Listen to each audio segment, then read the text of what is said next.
A gente sabe que os cachorros são imprescindíveis em momentos tristes, por exemplo, quando a gente está passando por um momento complicado. Agora, os cães de apoio emocional são diferentes, eles são treinados para quando a pessoa está passando por um luto, por uma crise de ansiedade. Hoje a gente vai conhecer uma dupla que se adora, que não se separa, a Daniele e o Rudá. O Rudá apoia a Daniele e a Daniele luta para que outras pessoas tenham direito a esse apoio. Tudo bem? Tudo. Como é que você tá? Tô bem. Muito bem. Esse aqui quem é? Esse é o Rudá. Primeira coisa, eu posso encostar nele ou não posso? Na realidade, o cão de esporte emocional não pode ser tocado Não pode quando ser ele tocado. tá com colete.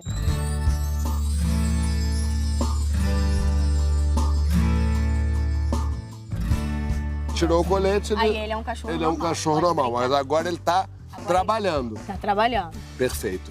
Me diz uma coisa, Daniele, como é que você começou a se afeiçoar aos cachorros? Então, eu sempre tive cachorro.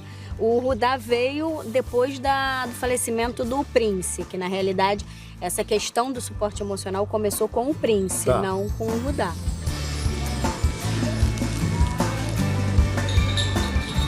Você cresceu uma vida cheia de bichos, enfim, sempre amando bichos. E aí, um dado momento, você teve um trauma grande. Começou com a morte da minha mãe. A minha mãe teve câncer, então, assim, foi um processo muito longo. E 18 dias depois da minha mãe falecer, roubaram meu carro com arma na minha cabeça. Então, assim, foi um processo de Você não perdas. estava numa fase boa. Não, foi um processo de perdas. Mas quem te prescreveu um cachorro? Eu me prescrevi que Você se prescreveu. faltava um cachorro na minha vida. Pesquisei, cheguei no canil. Tinham vários. Tinha pequenininho, tinha maiorzinho, tinha já mais adulto. Mas foi ele, foi o Prince. Eu não sei explicar. Foi aquela coisa, Teve um- ele comigo e eu com ele.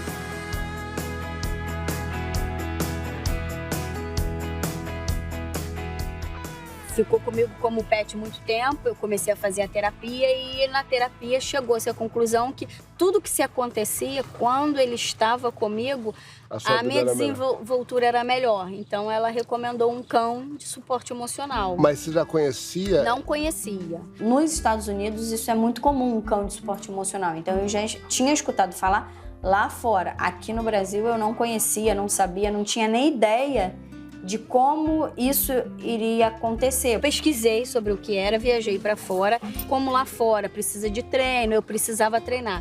Aí eu encontrei a Daniela Ligori, que foi a adestradora do Prince. Depois do treino, eu com certificado, toda a documentação, aí começou toda a minha batalha, porque ele tinha uma documentação de suporte emocional, mas o que era o suporte emocional? Não existia no Brasil. Não existia, ninguém conhecia, então fui no metrô, fui no VLT e expliquei que Você dizia o quê exatamente para essas pessoas? que ele era um cão de suporte emocional.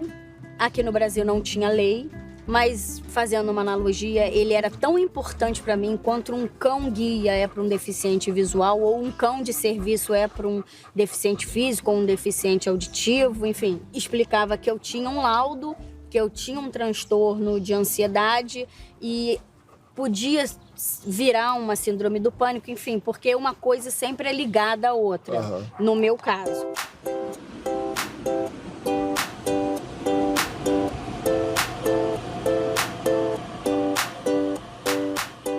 E eu consegui autorização. O Prince foi o primeiro cão que andou no metrô, o primeiro cão que andou no VLT.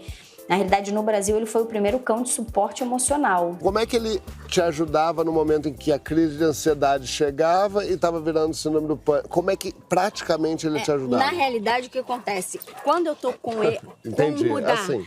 eu costumo falar assim, se eu desse defeito, eu costumo falar isso, como é que eu ia cuidar dele? Eu tava com um cão na rua ou onde é que fosse, como é que eu ia cuidar dele se eu desse o defeito? Entendi. Então eu tinha que segurar o meu defeito para não dar problema para ele. Entendi.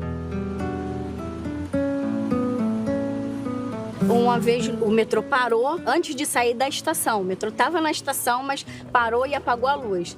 Eu comecei a querer dar defeito. Aí eu comecei a olhar pro Prince e comecei a focar, a ficar mais calma, a parar de ter a falta de ar, aquela mas eu precisei sair. Só que eu não cheguei a desencadear todo o processo. E aí, como é que foi quando o Prince foi ficando mais velho? Ele fez uma cirurgia para tirar uns nódulos de gordura. tirou, foi super bem, só que depois de uma semana dessa cirurgia, ele já estava com 9 anos, ele parou de comer. Aí eu levei no veterinário, fez ultra, tudo de emergência, aí o médico falou pra mim, falou assim, olha, ele tá com hemorragia interna e eu nunca vi um caso desse, porque há 14 dias atrás o fígado dele não tinha nada e o fígado dele tá tomado, não tem o que fazer. Aí eu, mas e aí? Aí o meu marido é que chegou pra mim e falou assim, amor, não tem o que fazer. Ela tá falando que tem que botar ele pra dormir. Aí eu falei assim, tá. Ele foi meu amigo até agora e não vou deixar ele aqui. Abracei, fiquei com ele, deu a injeção. Aí quando foi meia-noite 11, ela falou assim, olha, ele já não tá mais aqui. Isso era dia 22 de dezembro. Aí meu mundo acabou.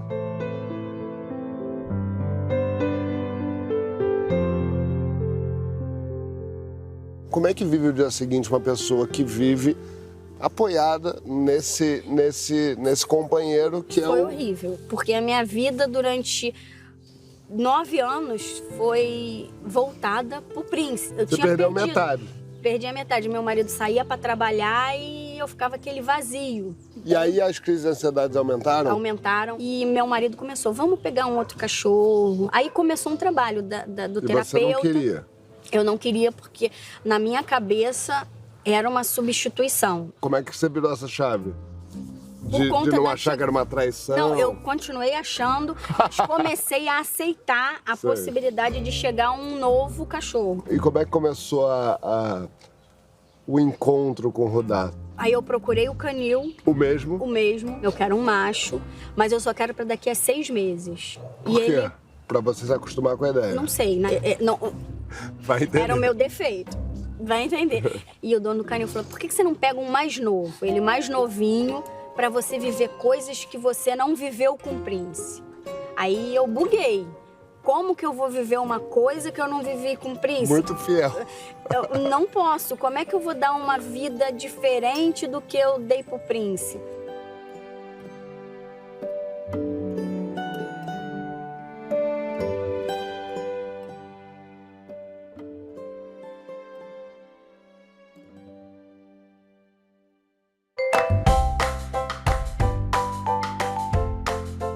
O Rudá chegou chegando, de repente, da maneira que eu não queria. Queria que o Rudá chegasse com 4 meses, o Rudá chegou com 2 meses e meio. Ele era pequenininho, então ele se enfiava nos buraquinhos. E eu comecei a ficar desesperada. Eu falei assim, gente, o que eu fiz na minha vida? Eu não tô preparada para um cachorro desse. Porque ele veio muito, muito agitado.